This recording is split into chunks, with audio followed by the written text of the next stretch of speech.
আচ্ছা, বাসায় বসে, বসে কাজ করতে কার না ভালো লাগে বলুন? এই তো আরামে একদম রানীর মতো পায়ের ওপর পা তুলে দিয়ে বসে, বসে কাজ করে খাচ্ছি। আহ! কি মজা! আসলেও কাজ করতে একদমই কষ্ট হয় না। তো দেখুন তো আমার ক্যামেরার ধরাটা কেমন হয়েছে? আমি ভিডিওটা করার পরে বুঝতে পেরেছি যে আসলে ক্যামেরার ধরাটা একদমই ঠিক হয়নি। ট্রাইপড দিয়ে ভিডিও করেছি তো আমার তো কোনো ক্যামেরাম্যান নাই। অনেকের পার্সোনাল ক্যামেরাম্যান থাকে। আসলে আমি ওই লেভেলের এখনও ব্লগার হয়ে উঠতে পারিনি যে একটা ক্যামেরাম্যান রাখবো, তাকে মান্থলি পেইড করব। তো আমার একটা ক্যামেরাম্যান আছে, পার্ট টাইম জব করে, সেটা হচ্ছে আমার সাথে, মানে আমি যার খাই পড়ি। তো সেই ক্যামেরাম্যান হচ্ছে অফিস আওয়ারে থাকলে তো আর আমাকে ভিডিও করে দিতে পারবে না। মাঝে, মাঝে সে আমার একটু ক্যামেরা ধরে দেয়।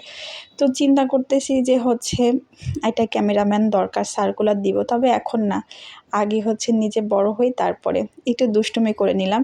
তো আজকে রান্না করব হচ্ছে পেঁপে ভাজা। তো আমি পেঁপেটার একটা ছোটোবেলার হিস্ট্রি আছে। আম্মু একবার আমাদের অনেক, মানে গ্রামের বাড়িতে মানে অনেক পেঁপে ধরেছিল, ২ টা পেঁপে গাছ ছিল। তো আমি পাকা পেঁপে খেতে পছন্দ করি, বা কাঁচা পেঁপে আমরা কি করতাম, এই মেখে খেতাম, অনেক মজা লাগতো। কাসুন্দি, তারপর হচ্ছে কাঁচামরিচ, লবণ-টবণ, বিট লবণ এগুলো দিয়ে মেখে খেতে অনেক মজা লাগতো।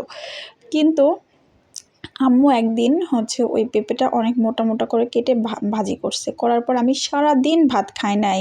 কেন পেঁপে ভাজি করলা? আমি পেঁপে ভাজি খাই না।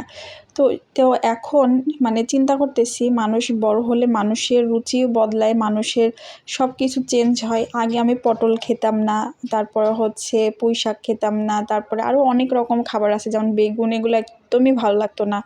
তো এখন আল্লাহর রহমতে পটল দিয়েই কিন্তু আজকে এই যে নদীর এই মাছগুলো রান্না করতেছি।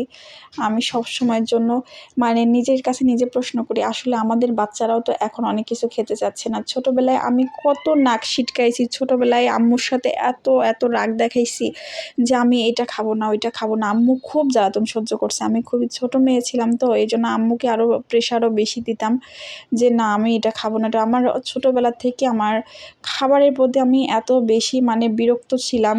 এজন্য আমার স্বাস্থ্যটাও অনেক বেশি খারাপ এবং অনেক থিন আমি। একদম ছোটো থেকে আমি খাবারের প্রতি প্রচুর দুর্বল। খেতে ইচ্ছে করে না। মাঝে, মাঝে মন চায় কেউ যদি আমার হয়ে খেয়ে মানে আমার খাবারটা খাইতো, তো আমি মনে হয় রেহাই পেতাম। অনেকের কাছে খাওয়া-দাওয়াটা অনেক বেশি পছন্দের কাজ।